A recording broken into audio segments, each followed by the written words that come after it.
For people that don't understand the kind of effect of the crown corporation and how much of our lives are controlled by the crown corporation, could you tell us a little bit more about that, of how that affects us, and how that's the crux of the issue?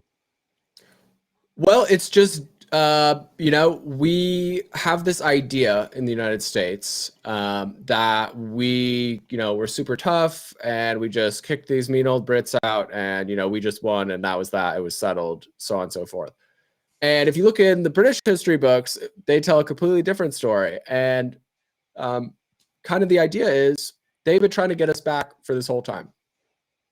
They And had and the through and through legal means, through the bar, through those Yes, methods. absolutely. So they start off. Phase one was we got away, we did the revolution, but then in 1783 they made this treaty where all of the shareholders, the existing British shareholders that held these rights to the land and the resources, could maintain those rights throughout this process. And the problem with that was, when the first colonists were coming over here, the East India Company, the Plymouth Company, the Virginia Company, all that stuff.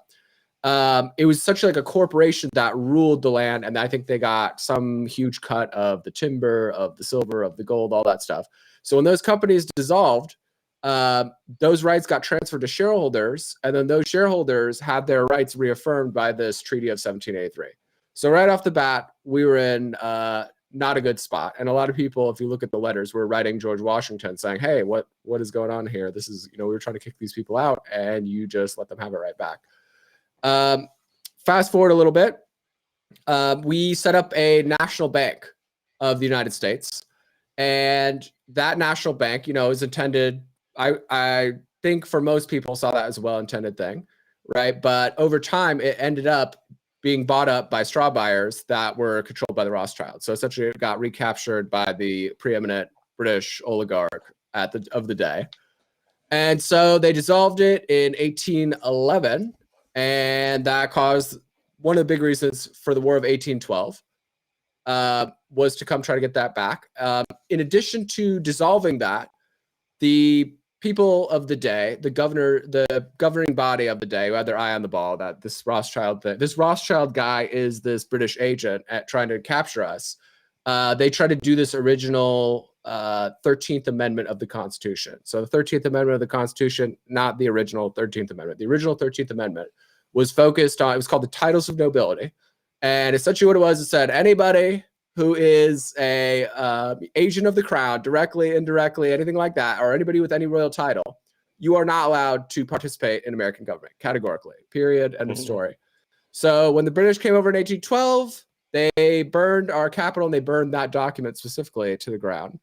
And the significance of that, I just want to, sorry to interrupt here, but the significance of that is that esquires, basically lawyers, are considered titles of nobility, which essentially seems like there was some very smart people in government at that point that realized that giving unrestrained power to the bar and to essentially the practice of law was going to have negative consequences, which sounds like that's why they had that original 13th Amendment. Do you think that's correct?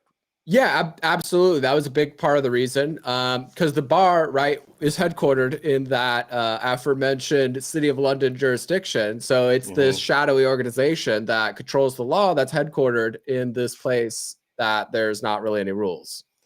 So that was a bad idea. I think the other thing was at the time, the Rothschilds, they got elevated to baron, right? The title of baron, which is a title of nobility as well. So bankers and lawyers, they were like GTFO with this new amendment, and that didn't get brought up. I think part of the reason was several of the founding fathers were also esquires themselves, so they would have been kind of like precluding themselves from participation there. But that was a sorely needed thing, and that never came back. And what that would have done, frankly, is I don't know if it would have precluded those politicians from, being in office. We would have just have to come up with our own legal society that's not a monopoly controlled by the City of London, basically. Yep, that's what we should have done. But that would have taken a lot of work, and for whatever reason, that didn't happen, unfortunately. The other thing that happened later on was they did that Organic Act, and they said that DC is its own city-state now. We're carbon copying the City of London format here in the United States. and they turned the United States into this corporation It's insane. that It's still insane. I mean, exists to this very day.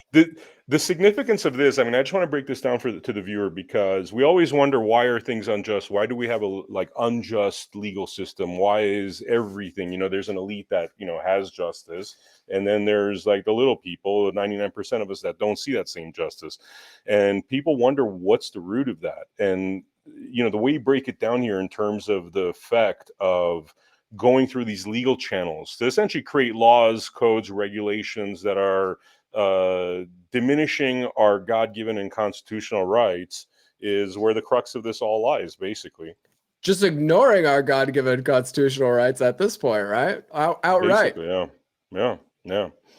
So, all right. So essentially, the bar, City of London, they create this a new law, essentially a new, what they call legal, by diminishing our rights. Could you tell us a little bit about that in terms of how they put all that into place? Well, I just the simple answer is, they created a city state that's not a state, right? It's not a state. It doesn't have this. It has a different type of government than what the Constitution originally prescribed. And based on that technicality of it not being a state, they just say, hey, we don't have to follow the Constitution in the same way, right? It's not the supreme law of land. It's more like a airy-fairy suggestion over here. Mm-hmm.